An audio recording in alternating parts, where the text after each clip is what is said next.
ভারত কিন্তু কখনো আমাদের শত্রু না, আমাদের চতুর্দিকে ভারত। পশ্চিম একটা পুরো এলাকা তার বিরুদ্ধে একটা ধর্মকে দাঁড়া করিয়ে দিলেন। কেন ভাই? পশ্চিমা দেশগুলোতে মুসলমান নাই, পশ্চিমা দেশগুলোতে ইসলাম নাই। যুক্তরাষ্ট্রের সবচেয়ে শীঘ্রই সবচেয়ে বড় ধর্ম, সবচেয়ে সংখ্যাগরিষ্ঠ ধর্ম হতে যাচ্ছে ইসলাম। তাহলে কোন চিন্তায়, কি ভেবে আপনারা পশ্চিম বিরুদ্ধে ইসলামকে দাঁড়া করাইতে চান? এটা কখনো হয় না, এটা কখনো হবে না।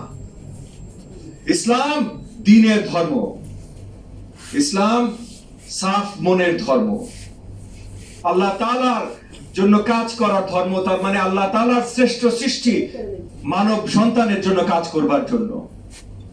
সো ইসলামকে কখনো সিভিলাইজেশনের বিরুদ্ধে দাঁড়া করানো যাবে না। এবং পশ্চিমাদের মনে রাখা উচিত, তারা যেটাকে ডার্ক এজেস বলে, ওই সময় আসলে সিভিলাইজ পৃথিবী ছিল মুসলিম দুনিয়া। আজকে যত বিজ্ঞান, যত অঙ্ক, যত সাহিত্য রচনা পশ্চিমা বিশ্বে হয়, যদি 700 খ্রিস্টাব্দ থেকে 1200 খ্রিস্টাব্দ মুসলিম সিভিলাইজেশন না থাকতো, এগুলা কিচ্ছু থাকতো না। আজকে যত বিজ্ঞান আছে, এটার সৃষ্টির শুরু ইসলামিক সিভিলাইজেশন। এইটা মনে না রাখলে আজকে আমরা কি আছি, কোথায় আছি, এইটারও সম্মান করতে পারবেন না। ইসরায়েল একটা রাষ্ট্র, কিন্তু ইসরায়েল রাষ্ট্রের পিছনে বিশ্বাসটা হলো জায়নিস্ট বিশ্বাস। এই জায়নিস্ট বিশ্বাস ইসলামের বিরুদ্ধে দাঁড়িয়েছে, এবং এই জায়নিস্ট বিশ্বাসের সাথে অনেক জায়গায় একগ্রতা প্রকাশ করা শুরু করেছে অনেকগুলো দেশের অনেক রাজনৈতিক চিন্তা। তার মধ্যে সবচেয়ে দুঃখজনক এবং আমাদের জন্য সবচেয়ে আশঙ্কাজনক হলো আমাদের প্রতিবেশী দেশে হিন্দুত্বার যে চিন্তা, যেটা ধারণ করে এখন তাদের রাষ্ট্রীয় ক্ষমতায় যে রাজনৈতিক দল আছে, ভারতীয় জনতা পার্টি, বিজেপি। তো জায়নিজম আর বিজেপির চিন্তার ভেতরে খুব বেশি আকাশ পাতাল ফারাক নাই।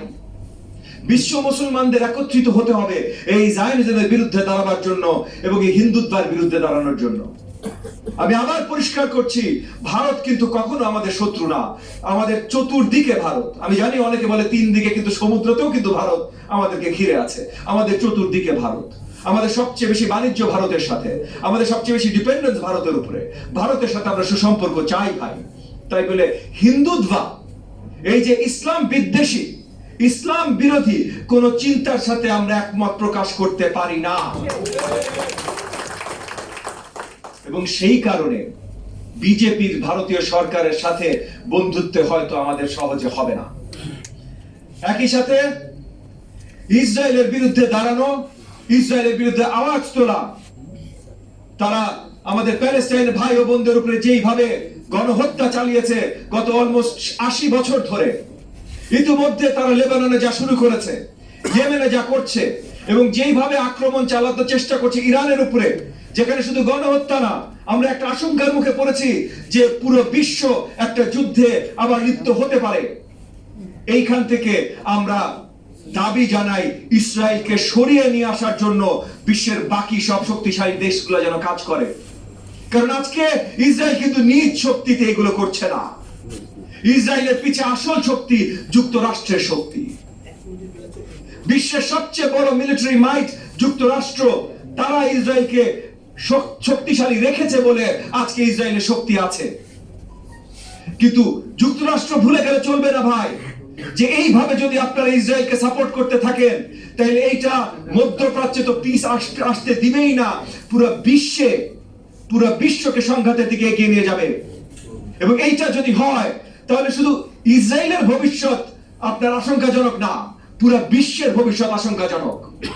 তাই আমি আমাদের অন্তর্বর্তীকালীন সরকারের মাধ্যমে এবং আমাদের মাননীয় প্রধান উপদেষ্টা জনাব ডক্টর মোহাম্মদ ইউনূস, যিনি অল্প কিছুদিন আগেও ইউএন জেনারেল অ্যাসেম্বলিতে খুব সুন্দরভাবে শক্ত বক্তব্য রেখেছেন এবং যুক্তরাষ্ট্রের প্রেসিডেন্ট বাইডেনের সাথেও খুব সুন্দরভাবে আলোচনা করেছেন এবং বিশ্বের প্রেক্ষাপটের অনেক গুরুত্বপূর্ণ ইস্যু ওনাদের আলোচনায় তুলে এনেছেন।